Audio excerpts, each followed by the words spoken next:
I am with Dr. Robert Jackson Crane and Dr. Safi Kaskas in Washington D.C. And we are here today in order to exchange regarding different subjects. So could you please, Dr. Crane, introduce yourself for the public in Europe and North Africa? How do you introduce yourself? Safi just asked me, what is your identity? Well, that's the most important question in the world, because everybody was born with a unique identity, and one's purpose in life is to find out what that is, and then become in actuality what one was created to be. I was brought up partly by my great-grandmother, Caroline Shoemaker Beaver, who was born in Oklahoma, and her native language was Cherokee. And she was very wise, and her daughter, who also helped raise me, my parents were divorced, so my great-grandmother and my grandmother helped raise me. And they're Cherokees? Well, my great-grandmother was very strongly Cherokee. No, my grandmother was not. She was a very devout Christian, and that interested me too, because they were both very wise, but one followed one religion and one followed another religion. And yet, as persons, they were the ideal for both of their religions, I thought. What interested me most of all was the fact that in 1905, President Teddy Roosevelt abolished the Cherokee religion and the Cherokee government. And his reason was that the Cherokees were not civilized. They were barbarians. And his reasoning was very interesting. He said a civilization, that the legal system of a civilization must focus on stability. If you don't have stability, you can't have a civilization. And so you look backwards to see what judges have decided, and then you try to apply that to the existing case. And if you can show that people in the past have agreed with you in this particular case, you win the case. Isn't that called precedent? That's precedent. Yeah. That's precedent. And I thought that looking backwards is really not, I mean, we have to be aware of our heritage, our past, because it's, that's part of our identity. That's who we are. That's part of our identity And he who too. has no past has no future. Yes. Yeah, right. Whereas the Cherokees are not focused on maintaining order and stability. They are focused on justice, principles, what is right and what is wrong. And they supported the freedom of thought. I like that. I didn't really appreciate the difference though until I went to Harvard Law School. Because in Harvard Law School they taught the case method. Yes. There are no principles in law. The purpose of every lawyer is to find cases from the past and apply them in the present. That's precedent also. That's precedent, yeah. Yes. But there's no paradigms of thought. Certainly there's nothing that would be related in any way to something beyond what we can see and feel. they were creating, I guess, the physical reality as the ultimate God. And Were you a Muslim at that time, Bob? No. Well, I was. See, that's the whole point. I was a Muslim, but I didn't know it. But you didn't know it. Yeah. When did you know that you're a Muslim and decided to accept I Islam? knew that in 1980. Well, I was very interested in Islam because I was President Nixon's principal foreign policy advisor all during the 60s up until he became president. Then I became deputy director in the National Security Council. But I explained to him, I used to write long position papers on all the major foreign policy issues that we agreed on. And I wrote a paper on the most powerful force in the world to promote the mission of America, freedom and justice. And I said, this is the answer to communism. You know, these people are not Christians, but they're a powerful force in the world Yes. because they are supporting what the United States Would stand for. was created to Yeah, be. to do. To be, yeah. When did you accept Islam? Oh, when did I accept when Islam? did you know that you're a Muslim and Well, accepted Islam? I accepted it immediately then. I was already familiar with Islam because I thought in political terms. And you were working for President Nixon at that time? Well, no, I was for several years during the 1960s. Yes. I was the principal foreign policy advisor to To Nixon. Nixon. I wrote an article in Yes. Orbis on the Cuban Missile Crisis, I see. and I said, we think we won. Uh-huh. Actually, the Russians won. They Mhm. wanted to prevent us from occupying Cuba. Yes. So they sent missiles in there. Yes. And we said, oh, you have to take them out. They said, only if you promise never to invade Cuba. We said, I promise. So they won? They won. Yeah, they won. And Nixon liked that. Yeah. Well, it So makes he sense. called- It's he called- logical. He called me on the phone and he said, this is Richard Nixon. And I thought for a minute, I thought it was actually Matthias. Okay. He was joking. Yeah. Theodore Roosevelt had decided to abolish the Cherokee religion. How come? Why? Given Oh. that they always speak about the Cherokee religion as being monotheist. So what was the problem with the religion? Well, the problem was the Cherokees talked about justice, and when you talk about justice in the framework of Native Americans, the Indian tribes, you're talking about genocide. And my uncle,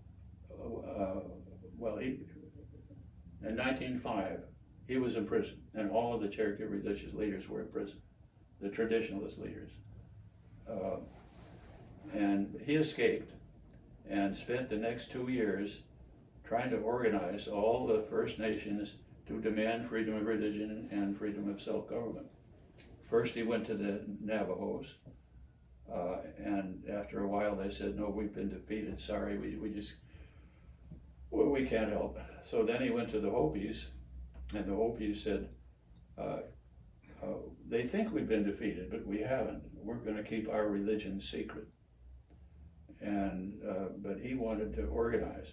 So then he went to the Crow, and they also said we've been defeated. Then he went to the Blackfeet up in Montana and spent an entire year there because they said they want to help organize. But after a year, they quit, and so my Uncle Frank, great Uncle Frank, decided to follow the Hopi advice. Keep your traditional wisdom secret, because then they can't attack it. And were they Muslims? Well, see, that's the interesting thing, that they did have principles, which has always been important for me. I mean, Allah is real, principles are real. We are real if we even seek to understand, to be aware of that. I mean, that's one's identity, might even say, is the level of one's awareness of Allah and of the 8 principles of the Islamic law, al-Qasida Sharia, that I always emphasize.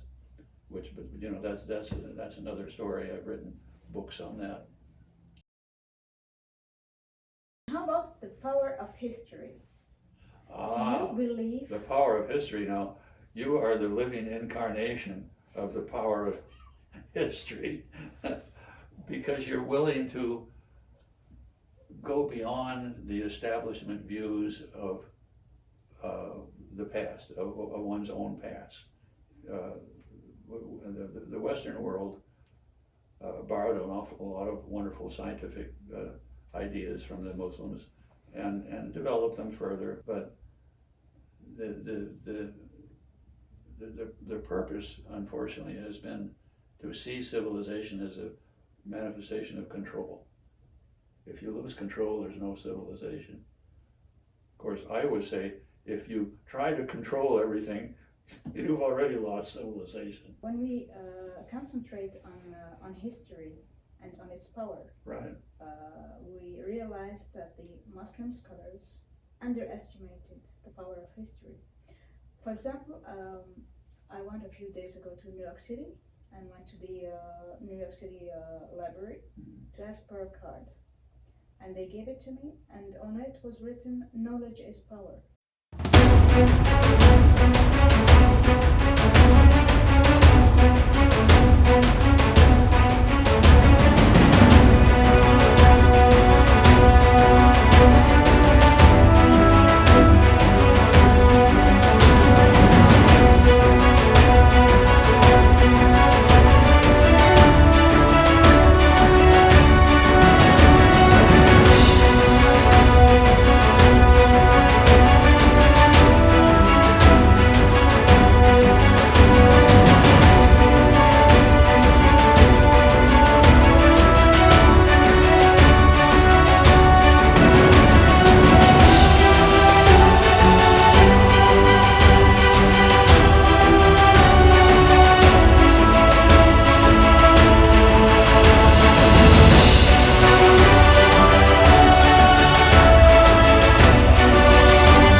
Je suis devant l'entrée de la New York Public Library et je viens de faire ma carte de lectrice. Vous ne devinerez jamais ce qu'il y a écrit dessus. La connaissance, c'est le pouvoir. Knowledge is power. C'est ce que je répète continuellement. À partir du moment où vous avez la connaissance de votre histoire, vous avez accès à une certaine puissance du savoir. Parce que le savoir est une puissance. Et vous devez en prendre conscience afin de transmettre l'héritage historique de la civilisation arabo-musulmane. Certains me disent à quoi cela sert-il de déterrer le passé ou de parler de l'histoire de la civilisation arabo-musulmane. Ce qui nous intéresse, c'est le présent et l'avenir. Et bien justement, c'est avec la connaissance que vous obtenez le présent et l'avenir. Yeah. It seems, well, knowledge is power, just like history is power. Yeah. But it has been underestimated, and the Muslims concentrated on certain parts of Islam, of Al-Quran, and they put aside whatever was related to history. And when we focus on the Quranic verse, we realize that it had been sent to Al-Alamein, to the two worlds. The rest of the whole world. The whole world. Al-Jinn and Al-Ins. How come they didn't take into consideration the peoples of America before 1492? They didn't want to. Why? Because according to the international law, as I studied it at Harvard, and I founded the Harvard International Law Society and the Harvard International Law Journal, whoever is civilized has the right to conquer those who are uncivilized. And so they had to prove that the peoples who lived in America were uncivilized, they were barbaric. And if you said that the Arabs from Africa, both blacks and Arabs, had a high civilization and transported this civilization to America, and the Americans produced their own civilizations in addition, and they worked together. you're destroying the concept that there was no civilization in America. If there were a civilization, the Europeans would not have a legal right to conquer it. Okay. But if there's no civilization, it's free for anybody with the power to conquer. Okay. Because they very often they pretend that there's no trace, no presence on the American continent related to an Arab, African, Black African, Right. or Muslim presence, which is completely untrue. In fact, it was a peaceful cooperation between the Arabs and the Muslims, the Black Africans, with the other peoples who were present on the American continent. And part of the natives were Arabs, just like part of the natives were Black Africans. So in fact, they had always been in contact, but suddenly, for reason that was more linked to power and to the will to control the American continent for their own interest, they have decided to erase by the wave of a hand, Right. or whatever was related to Arab and Islam and Black Africans before Because 1492. that justified them conquering both North and South America. And this is what happened. So they have to hide this history, or they would have to admit that they were imperialists. Yes, of course. But now there are so many researches that are being made regarding this presence and these contacts between the old world and the new world. How come these are not being taught in universities or in schools, which keep on telling us about the so-called discovery of America by Christopher Columbus, who was the first to have ever thought about thinking about crossing the Atlantic Ocean in order to see what was behind it. I mean, for me, it was just an insult to the intelligence of Right. humankind. How come we still accept it? Well, this is mind control, and in effect, we've had the result of artificial intelligence in our universities in many fields, and history is one of them. But how many professors who are full professors are aware that they have bought into a false history of the world, actually? William Elliot Morrison, I think. Well, you know about that. I read his big book and I was very impressed with it. He seemed to be open to levels of civilization before Europe tried to revive the Roman Empire, and the Roman Empire tried to revive the Greek Empire, and the Greek Empire actually came from the Arabs. Exactly, and you know, this is one of the subjects of my future book entitled Arab and Muslim America before 1492. Yeah, And I saw that Yeah. thing you sent out, right? Yeah, That's great, the 5 questions. Yeah. That's perfect. It's well. It's What were these 5 questions?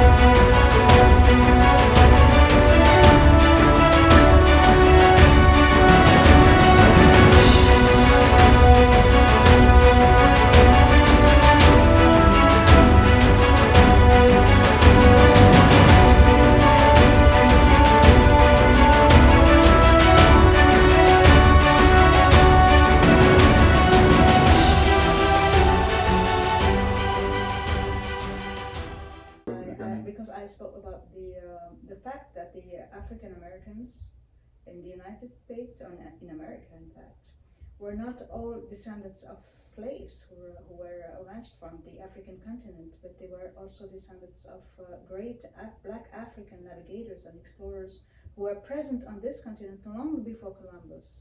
They were very respected. And they brought Islam with them. And they brought Islam with them. Well, they were Purposefully, partly, they were purposely, even, they were not just happened to be Muslims who came over. These were scientific expeditions bringing the great scholars at the time to teach the people in America and learn from them.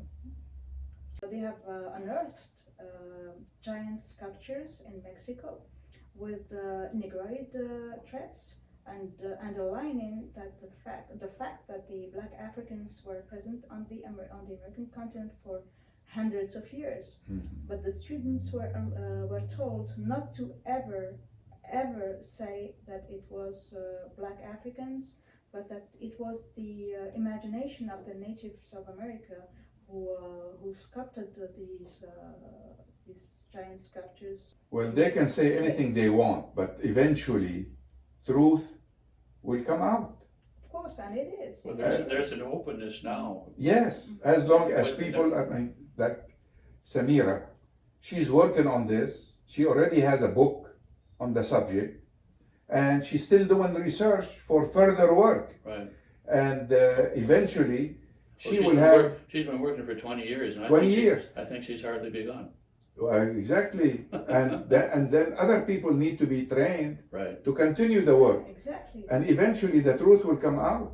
You know, it might not be something that will happen during our lifetime, but if there are people working on the subject and keep putting the findings up front for people to see, eventually it you know. Well, I used to work with, what was his name?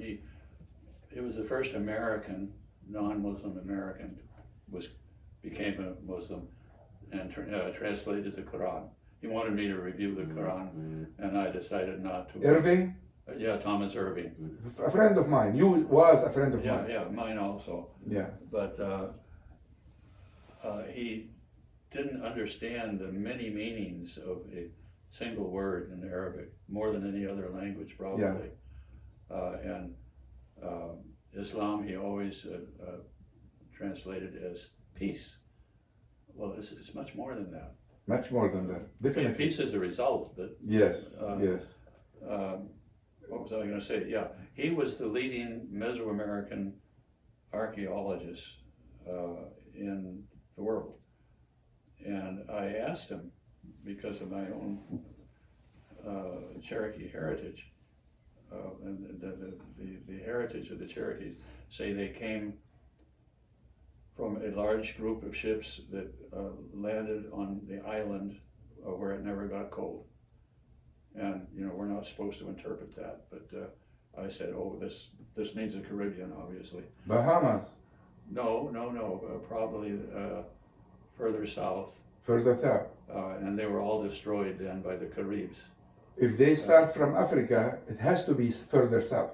The Mali Empire followed this way, Yes. and in the middle of the ocean, their ships were taken to the Gulf Stream, Yes. and they ended in Brazil. Yes. Brazil, which is the name of a North African tribe, Birzallah, as it was highlighted by the Muslim scholar Hamidullah. Birzallah. Birzallah. And in fact, they discovered a Mandingo presence in South America. Wow. Yes, which proves that their ships arrived and that they didn't sink in the ocean, as the historians would like them Right. to. Because that was the question. Were they going to China? Were they going to America? Did they sink? And now there's evidence they arrived. But Thomas Irving said he has made impressions of Arabic writing that obviously is many, many centuries old, about the arrival of a great people who came from the east. And I mean, here I'm guessing that when the Caribs destroyed just about everybody in the Caribbean, they came from Venezuela. The Cherokees fled, but in the process they lost the book. They emphasized the book, and they fled to the mainland. Now here I'm guessing again, that meant the Yucatan. And there is evidence of which Thomas Irving, I hope, he said he had made impressions of it. I hope he published it. He never showed it to me. Because I asked him specifically, and he said, oh yes, I have.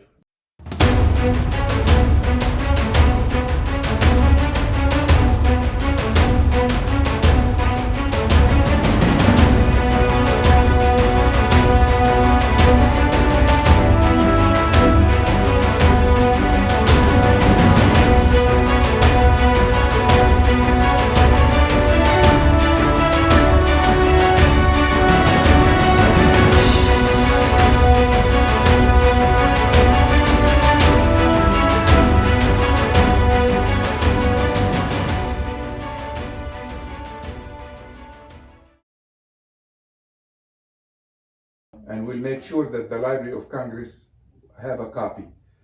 But I think a copy of your book need to be in every university library in the United States.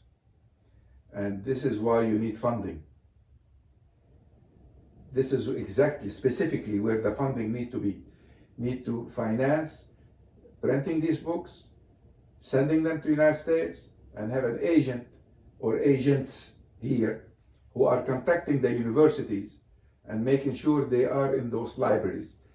If we see, we can complain from here to eternity about European Westerners who are prejudiced against Arabs and Muslims, right, and don't want to recognize that they were here first. right, But what are we doing about it? She is doing something about it. right, Okay, we need to take what she's doing about it and the amount of research she accumulated in that book and make sure the book is in the university libraries and everywhere else. You wrote a great article in 2004. The oh, article, yes, my article, right, and this is what linked my work to yours. right. And this is the reason of my presence today in America. One of the reasons. But see, I was interested in the tradition of the Cherokees, that they came from the east. Well, and when they were chased out of the Yucatan, they went to find the book, and they knew the book was in the east, so they went north up to the Mississippi River. Some of them kept on going all the way up the Mississippi River. The other Cherokees went east, bumped into the Atlantic Ocean. They couldn't go any further. But some of them stayed in Central America. I don't know whether they did. You apparently have found evidence Yes, that some of them did. I found that there were certain tribes of Central America whose name was similar to the Cherokees.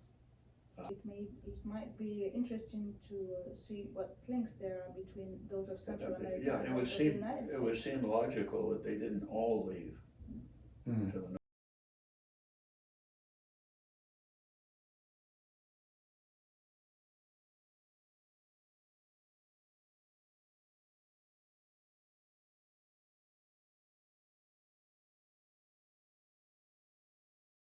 And you know that the Cherokees, as you wrote it in your article, honored Ibrahim alayhi salam, just like they honored all the prophets and messengers. Yeah, it always bothered some of the scholars, and they said, oh, it must have been some Jews who came over here and taught the Cherokees.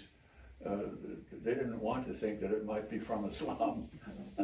Well, they make this Because mistake all the time. There's so many, I mean, the names of the prophets, the Cherokee religion, well, Ya Allah, you start every prayer with Ya Allah. That's not just chance. No, no, it has to be meant. Right, right. Yeah, when I read the book written by James Adams regarding the Cherokees, when he lived with them for 20 years, if I remember. Oh, yes, yes. Yes, he. I haven't read that, but. I did, Oh. and I noticed several points. First of all, he didn't make any link with Islam or with the Arabs, even though it was so obvious. And moreover, he pretended to be a merchant and a trader, and didn't have any special knowledge in religious affairs, Right. which is completely untrue, because when you take a look at his knowledge in this book, you realize that he is well, so when you take a look at his book and you realize that he has so much knowledge and that he doesn't make any link with Islam or with the Arabs, you cannot but realize that this man knew that the Cherokees were Muslims and that he didn't want people to know about it. Oh, really? Yes, this is how I felt. Ah. Send me the link to this book, please, so Yes. I can buy it and read Yes. it. That's a very important See, subject. I don't want to publish anything further until I read his book. Mhm. Well, you should read it because obviously he knew that there was something. Yeah, and wrong he with wrote in Islam. the early 1700s, I Yeah, think. you cannot write a book regarding the Cherokees without realizing that they were Muslims and Right. they were Arabs. If they start Arabs. everything with Everything, Ya Ya Allah, Allah. what's that? You know, it's Yes. not coincidence. And he just jumps to another nation, another religion, unknown religions, to tell you the truth, that are not really well known by the common readers. And he doesn't know anything about Islam. It's just impossible. yeah. He did it purposely, and he knew what he was doing. He was just.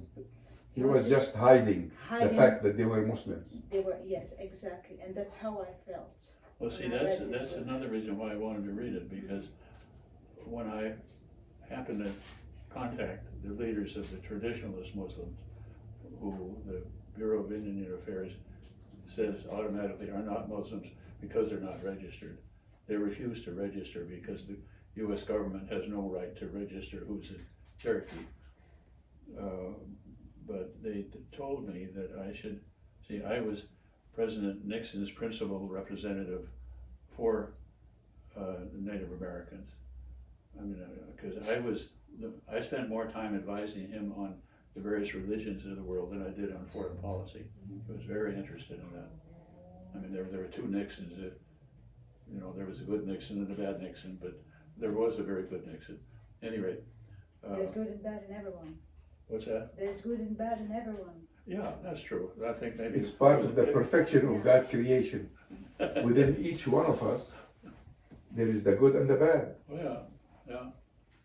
But they told me, don't believe what you read in these academic books on the Cherokee religion and this whole culture. When these scholars come here to find out about our religion, we give them a bunch of bullshit. And then we laugh ourselves sick when we see their books giving this total nonsense about the Cherokee religion. So, I mean, I was fortunate enough to meet these people because they are secret. But they knew that I had direct contact with President Nixon. So I had contact with a lot of people, including the shamans up in Alaska, that normally no scholar would be able to talk to. And did President Nixon knew anything regarding the Islamic religion of Yeah, Cherokees? sure, he did, absolutely. He wanted to completely turn around the office, the OEO, Office of Economic Opportunity, which had two halves. One was African Americans and one was Native Americans. And Donald Rumsfeld was in charge of it. This was his great interest when Nixon was first elected. He then became Secretary of Defense and so forth. But he was interested in economic justice.